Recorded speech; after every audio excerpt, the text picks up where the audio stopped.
अस्सलाम वालेकुम। मेरा नाम मोहम्मद शुएब है और आप देख रहे हैं शेबी बिटकॉइन यूट्यूब चैनल। आज के दिन मेरा टॉपिक क्रिप्टो मार्केट की अपडेट देना है। बीटीसी और इथेरियम का एनालिसिस करेंगे और साथ ही मल्टी चेन में कितना प्रॉफिट हुआ है आपको मेरी रिकमेंडेशन के बाद उस पर बात करेंगे। शिबा इनू जो है बाइनेंस से डीलिस्ट होने जा रहा है और उसके अलावा कुछ सिग्नल जो है मैं आपको दूंगा। तो यहाँ पर सबसे पहले जो है हम बीटीसी की बात करते हैं।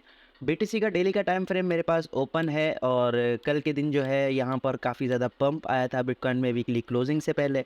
और उसके बाद जो है मैंने आपसे कहा था कि यहाँ पर जो है हमारे पास वॉल्यूम काफ़ी ज़्यादा लो नज़र आ रहा है, तो इस हिसाब से मुझे जो है ये एक बुल ट्रैप लग रहा है। तो यहाँ पर अगर हम देखें तो इसने अपनी इस वाली जो इसकी सपोर्ट थी इसे होल्ड किया है अभी तक और डेली क्लोजिंग जो है इससे अबव हुई है। यहाँ पर जो है आपको येलो लाइन नज़र आ रही है, येलो लाइन 50 मूविंग एवरेज है डेली के टाइम फ्रेम में। तो फ़िलहाल ये एज अ सपोर्ट रिएक्ट कर रही है और मेरे हिसाब से इसे जो है डाउन साइड पर जाना चाहिए। अप साइड पर ये जो 28,500 का एरिया है ये बहुत स्ट्रॉन्ग एरिया है। इससे अब अबव अगर ये जाता है तो फिर हम जो है बीटीसी को और ज़्यादा ऊपर जो है जाता हुआ देख सकते हैं। और यहाँ पर जो है हमारे पास एक हेड एंड शोल्डर बन रहा था जो कि बेरिश साइन था हमारे लिए और काफ़ी ज़्यादा दिनों तक हम इसे डिस्कस कर रहे थे। ये अब फाइनली जो है हमारे पास इनवैलिड हो गया है और यहाँ पर अगर हम ये ट्रेंड लाइन बनाकर देखें तो यहाँ पर हमारे पास लिक्विडिटी का ये वाला ऑप्शन यहाँ नज़र आ रहा है कि अप साइड पर इस वाली ट्रेंड लाइन को फ़िलहाल फॉलो कर रहा है। और एक सिनेरियो हमारे पास ये भी हो सकता है कि जैसे यहाँ पर जो है इस ट्रेंड लाइन को अप साइड पर इसने एज अ सपोर्ट फेस किया तो अब जो है ये एज अ रेजिस्टेंस यहाँ पर वर्क करेगी और दोबारा से डाउन साइड पर जा सकती है। और इसके अलावा हमने ये देखना है कि अगर इससे अप साइड पर ये जो आपको पूरा रीजन एक नज़र आ रहा है इससे अप साइड पर क्लोजिंग हो जाती है डेली की, तो फिर हम जो है बुलिश होंगे और बीटीसी का नेक्स्ट एरिया हमारा यहाँ पर 29,500 का होगा। और यहाँ पर क्योंकि हमारे पास एक सीएमई गैप भी है इस जगह पर, तो मोस्ट प्रोबेबली ऐसा होना पॉसिबल है कि यहाँ से जो है बिटकॉइन की प्राइस अप साइड पर जाए। और यहाँ पर बीटीसी के सीएमई गैप की बात करें तो कल के दिन भी मैंने आपसे डिस्कस किया था कि सीएमई गैप का रिटेस्ट यहाँ पर मिल सकता है इसे डाउन साइड पर और ये बहुत ही ज़्यादा करीब है, तो इसके चांसेस ज़्यादा हैं कि पहले इसको फिल करे। और अगर इसे फिल नहीं करेगा और बीटीसी के बुल्स जो हैं वो ज़्यादा स्ट्रॉन्ग होंगे तो फिर हमें जो है ये अप साइड पर जाता हुआ दिखाई दे सकता है। तो इस चीज़ को आपने मद्देनज़र रखना है। और यहाँ पर बीटीसी की रियलाइज़ प्राइस की बात करें तो फ़िलहाल जो है 2023 की और 2022 की जो रियलाइज़ प्राइस है उससे बीटीसी जो है वो अबव ट्रेड कर रहा है। और 2021 की जो रियलाइज़ प्राइस है 36,000 से नीचे ट्रेड कर रहा है। जो अपसाइड पर आपको लाइन नज़र आ रही है, जब बीटीसी जो है 36,000 से अबव होगा तो हम जो है अपनी रियलाइज़ प्राइस से अबव ट्रेड कर रहे होंगे और ये हमारे लिए एक पहला बुलिश साइन रह सकता है। और उसके अलावा यहाँ पर बात करें तो ये जो है हमारे पास एक वाल चीट शीट है और इस हिसाब से ये पूरा का पूरा रीजन है। यहाँ पर जो है सेंटिमेंट बयान किए जाते हैं ट्रेडर्स के और इन्वेस्टर के। तो ये पूरा यहाँ पर देखें, पैनिक है, कैपिचुलेशन है, एंगर है, डिप्रेशन है और डिसबिलीफ है। अब डिसबिलीफ के बाद यहाँ इस पूरे चार्ट को देखें तो यहाँ पर होप का ऑप्शन नज़र आ रहा है और होप के बाद जो है जैसे कि यहाँ पर हमारे पास डिसबिलीव हुआ और डाउन साइड पर आ गया, अब अप साइड पर जाएगा तो ये होप का होगा और होप के बाद जो है एक बुल मार्केट हम नहीं देख सकते हैं। और उसके अलावा इथीरियम की बात करें तो इथीरियम कल के दिन मैंने ये लाइन आपको ड्रॉ करके दिखाई थी और ये वाला पूरा ये जो मेरी ड्राइंग है ये तो काफ़ी दिन से मैंने ड्रा की हुई है। तो एग्जैक्टली यहीं से रिजेक्ट हुआ और अब डाउन साइड पर ट्रेड कर रहा है और अपनी एक छोटी सी इसकी लोकल सपोर्ट है उस पर जो ये होल्ड कर रहा है। यहाँ पर अगर देखें तो ये वाला एरिया आपको नज़र आ रहा होगा, यहाँ पर इसकी एक लोकल सपोर्ट है जो यहाँ पर भी और इस जगह पर भी और अब यहाँ पर इसे सपोर्ट दे रही है।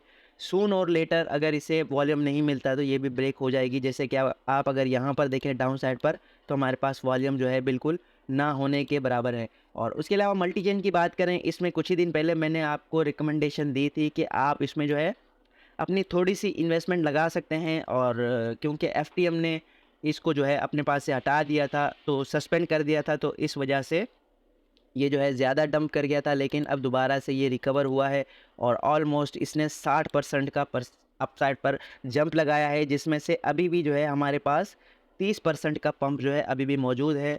तो अगर आप इसमें एंट्री ले चुके थे और अभी तक एग्ज़िट नहीं किया तो आप अभी इसमें एग्ज़िट कर सकते हैं। और अगर आपने एज अ स्विंग ट्रेड लिया है तो आप इसे होल्ड करें, नेक्स्ट ये आपको मज़ीद प्रॉफिट दे सकता है।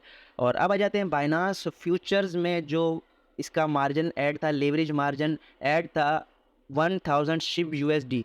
तो इसको जो है इन्होंने सस्पेंड करने का फ़ैसला किया है और जब ये डीलिस्ट होगा तो ज़ाहिर है शिबा इनू में वॉल्यूम जो है कम होगा और इसको डीलिस्ट करने की कुछ वजूहात हैं। पहली वजह तो ये है कि शिबा इनू जो है अपने रोड मैप के हिसाब से नहीं चल रहा, बल्कि इन्वेस्टर्स को काफ़ी मायूस किया है उसने।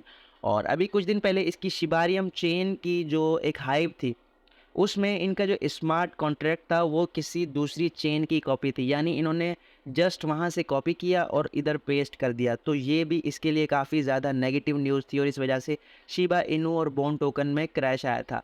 तो लॉन्ग टर्म के लिए तो शिबा इनू बुलिश लग रहा था, लेकिन अभी जो है इस तरह जिस तरह इनकी टीम वर्क कर रही है और इनकी टीम जो है सामने भी नहीं आ रही, तो इसका जो है शिबा इनू पर काफ़ी ज़्यादा बुरा असर पड़ सकता है। तो अगर शिबा इनू की प्राइस की बात करें तो यहाँ पर शिबा इनू जो है ऑलरेडी अपने लोवेस्ट पॉइंट पर है और यहाँ पर जो है इसकी लास्ट सपोर्ट यहाँ पर फ़िलहाल ये 886 पर है, तो डाउन साइड पर ऑलमोस्ट 632 पर इसका आखिरी पॉइंट है।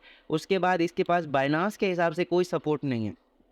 तो आप अगर लॉन्ग टर्म फिर भी रिस्क लेना चाहते हैं, फ़िलहाल शिबा इनू प्रेशर में है और ज़ाहिर है इसका वॉल्यूम अगर आप यहाँ पर देखें, हम डेली के टाइम फ्रेम में जाते हैं और इसके वॉल्यूम चेक करते हैं, तो यहाँ पर आप इसका वॉल्यूम देखें तो बिल्कुल ही अपने लोवेस्ट पॉइंट पर नज़र आ रहा है, वॉल्यूम ना होने के बराबर है। तो सून और लेटर जब इसमें वॉल्यूम आएगा तो फिर हो सकता है कि ये थोड़ा बहुत हमें पंप दिखाए और इसके अपसाइड के लेवल्स को हम जो है दोबारा से टच करें। फ़िलहाल तो एक शॉर्ट टर्म इसका अगर हम टारगेट बनाएं तो यहाँ से यहाँ तक जो है ऑलमोस्ट 30-36% का जो है इसमें पंप आ सकता है अगर पूरी मार्केट पंप करती है। तो शिबा इनू के होल्डर्स के लिए ये बुरी न्यूज़ थी जो मैं आपसे शेयर करना चाहता था। और यहाँ पर एफटीएम की बात करते हैं, क्रिप्टो पटेल ने एफटीएम का सिग्नल दिया है। तो इस सिग्नल के हिसाब से FTM forming a cup handle pattern on higher time frame, potential for a breakout and massive gains. तो एफटीएम का जब मैंने बाइंग की थी तो मेरे पास जो है ऑलमोस्ट 20 सेंट के करीब था जब मैंने बाइंग की थी। अभी मेरे ख्याल में मेरी इन्वेस्टमेंट तो डबल हो गई है और लॉन्ग टर्म इसके टारगेट जो हैं वो $10 तक है नेक्स्ट बुल रन में और रिप्रेजेंटिंग 30 to 40x, यानी $10 पर इसका टारगेट है और 30 या 40x आपको इसका प्रॉफिट मिल सकता है। सपोर्ट और रेजिस्टेंस की बात करें तो 0.25 सेंट पर और 17 सेंट पर इसकी रेजिस्टेंस है और 40-60 सेंट पर और 1.18 और $3 पर इसकी रेजिस्टेंस है। सॉरी, अप साइड की सपोर्ट जो है ये वाली आपको 25 से 17 सेंट और बाकी डाउन साइड के जो आपको रेजिस्टेंस लेवल मिलेंगे वो ये मिलेंगे। Breakout above resistance could fuel further bullish momentum. अगर ये 3.31 के एरिया को ब्रेक करेगा तो फिर जो है $10 के टारगेट को हम देख सकते हैं और इसका कहना है कि every dip is a chance to accumulate strong support at 1.75 is a sweet entry point. और इसके अलावा यहाँ पर इसने कहा है कि cup handle pattern indicates bullish trend, do your research before investing, let's ride the phantom wave. तो मेरे हिसाब से तो ये बुलिश है और सून और लेटर अगर मुझे ये थोड़ा मज़ीद डाउन नज़र आया तो मैं इसमें दोबारा से इन्वेस्टमेंट करूँगा। आप अभी भी इसमें इन्वेस्टमेंट कर सकते हैं और जैसे कि मैंने आपको तरीक़ेकार समझाया था कि तरीके से बाय करें। यहाँ पर जो है फ़िलहाल आप बाय करेंगे, उसके बाद इसकी मेजर सपोर्ट और एंट्री एरिया पर भी आप बाय कर सकते हैं। फ़िलहाल थोड़ा करंट मार्केट पर बाय करें और उसके बाद जो है थोड़ा मेजर सपोर्ट पर आप बाय करें और उसके बाद मज़ीद नीचे जाता है तो मज़ीद नीचे यहाँ पर जो है इसका जाना पॉसिबल तो नहीं है, लेकिन क्योंकि क्रिप्टो मार्केट है कुछ भी पॉसिबल हो सकता है। तो आपका नेक्स्ट लेवल ये वाला हो सकता है और फैंटम जो है एक अच्छी ब्लॉकचेन है, तो इस हिसाब से हम जो है लॉन्ग टर्म में अच्छा खासा इससे फ़ायदा उठा सकते हैं। तो ये थी आज की वीडियो। उम्मीद है कि आज की वीडियो भी आपके लिए इन्फॉर्मेटिव रही होगी। मिलते हैं अपनी नेक्स्ट वीडियो में। अल्लाह हाफ़िज़।